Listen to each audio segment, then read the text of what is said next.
এই মুখগুলো দেখে কত কষ্ট হচ্ছে সেটা বলে বোঝাতে পারবো না। তো এটা কোনো ভ্লগ নয়। আমি বলেছিলাম আমার ইন্ট্রোডাকশন ভিডিওতে আমি ভ্লগ আপলোড করব। তো ভ্লগ আপলোড করার আগে আমি চাই শুরু থেকে শুরু করতে। তো তখন ভাবিনি আমি ভ্লগ শুরু করব। তো কিছু ভিডিও আমি ক্লিপ নিয়ে রেখেছিলাম যাতে ইউকেতে এসে সেগুলো দেখে মনকে সান্ত্বনা দিতে পারি।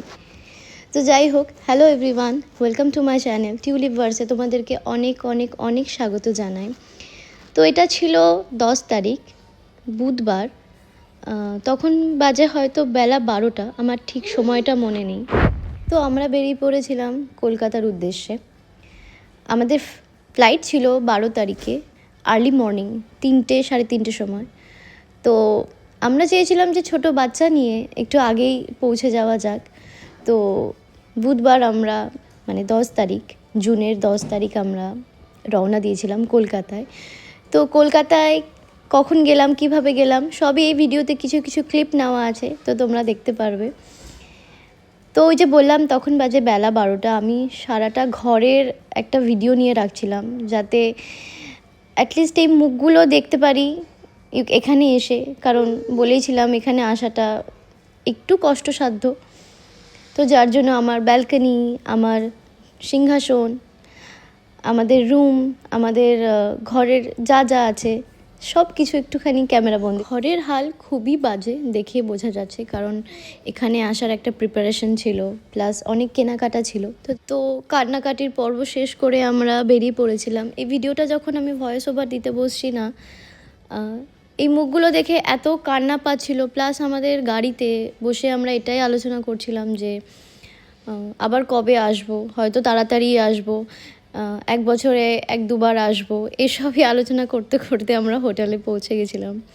তো হোটেলটার নাম হচ্ছে ইথন হোটেল, আমাদের রুম নাম্বার ছিল 401। তো আস্তে আস্তে অনেকটাই লেট হয়ে গেছিলো আমাদের, প্লাস একটু বৃষ্টিও পড়ছিল। তো আমরা বাইরে আর সেভাবে কোথাও যাইনি, ভেবেছিলাম একটু বাইরে যাব, তো সেটা আর পসিবল হয়নি ছোট বাচ্চা নিয়ে। তো হোটেলেই রেস্টুরেন্ট ছিল, তো আমরা সেখানেই বিকালে স্ন্যাক্স খাওয়ার জন্য নিচে চলে গেছিলাম। তো আমি তো একটু টায়ার্ডও লাগছিলো ওখানে এসে, প্লাস মনটাও খারাপ ছিল। আমরা আলোচনা করছিলাম যে কলকাতা অবধি চলে এসেছি, চলো এবার বাড়ি চলে যাই। এসব নানা জিনিস মনের মধ্যে চলছে। তারপরে আমার এটা ফার্স্ট ফ্লাইট ছিল লাইফের, তাও আবার ইন্টারন্যাশনাল ফ্লাইট। তো জানলা থেকে বসে আমরা এয়ারপোর্ট দেখছিলাম। আসলে আমাদের এয়ারপোর্টের সামনেই, খুবই সামনেই আমরা হোটেল বুক করেছিলাম হোটেল।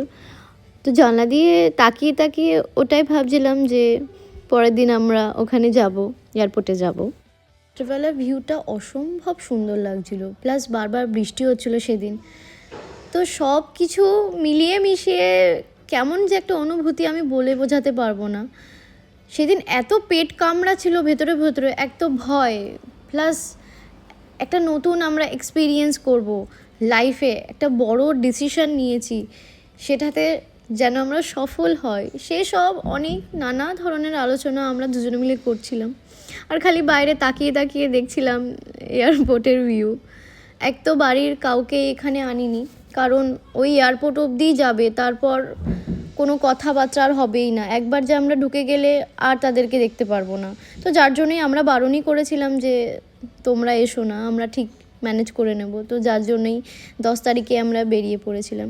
তো এটা হচ্ছে 11 তারিখের সকাল। তো আমি এক বড় ব্লান্ডার করে বসেছিলাম। আমি ছেলেকে ভেতরে লক করে দিয়ে আমি বাইরে চলে গেছিলাম। তো সেই ভয়ে আমি কি বলবো, বোঝাতে পারবো না। তো নিচে আবার রিসেপশানে গিয়ে ওরা দরজা আবার খুলে দিল। এত ভয় লাগছিল, ছেলেটা ভাগ্যিস ঘুমিয়েছিল, একা একা নয়তো ঘরে ভয় পেয়ে যেত। তো সেদিন এসেছিলো 11 তারিখে আমার বাবা আমাদের সাথে দেখা করতে এসেছিলো। কিছু জিনিস আমরা নিয়ে আসতে পারিনি, তো সেগুলো আবার আমাদেরকে একটু দিতে এসেছিলো। তো সকালবেলায় আমি আরেকবার ভিডিও নিচ্ছিলাম যে আমাদের রুমের বাইরেটা কেমন, খুব সুন্দর, এত সুন্দর লাগছিল না, বোঝাতে পারবো না। তো সুন্দর ওয়ালে পেন্টিং ছিল। আমি তো বলতে ভুলেই গেছিলাম, আমাদের হয়তো বলেছি এর আগে, আমাদের রুম নাম্বার ছিল 401। তো সব কিছুই আমি ক্যাপচার করে রাখছিলাম যে ওখানে বসে দেখতে পারবো যে আমরা আসার আগের দিন এখানে ছিলাম, আমরা এইভাবে এসেছি। তো যার জন্য ছোটো ছোটো করে সব আমি ক্লিপ নিয়ে রেখেছিলাম। তো বলেইছিলাম যে আমি মানে প্ল্যান করিনি যে আমি ব্লগ বানাবো।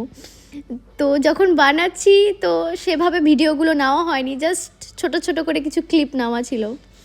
তো এটা ছিল 11 তারিখের সকালবেলা, আমরা সকালে ব্রেকফাস্ট করতে নিচে চলে যাচ্ছিলাম আসলে। তো এইগুলো ছিল আমাদের লাগেজ, যে 4টে লাগেজে করে আমরা সমস্ত সংসার নিয়ে চলে এসেছি ইউকেতে।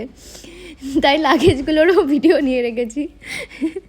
কি হয় এয়ারপোর্টে অনেক সময় লাগেজগুলো ফেটে যায়, তারপর খারাপ হয়ে যায়, তো আমি ভালো করে ওই জন্য ভিডিও নিয়ে রাখছিলাম। তো এই ছিল আমাদের 10-11 তারিখের দিনটা, নবদ্বীপ টু কলকাতা। এরপর শেয়ার করব কলকাতা টু আবুধাবি, আমাদের ফ্লাইটে এক্সপিরিয়েন্স কেমন ছিল, আবুধাবি এয়ারপোর্টটা কেমন ছিল। তো সেসব ভিডিওগুলো আমি আপলোড করব। তো আমার চ্যানেলটাকে তোমরা অবশ্যই সাবস্ক্রাইব করে রাখো, নেক্সট ভিডিও আপলোড করব আমি খুব খুব তাড়াতাড়ি।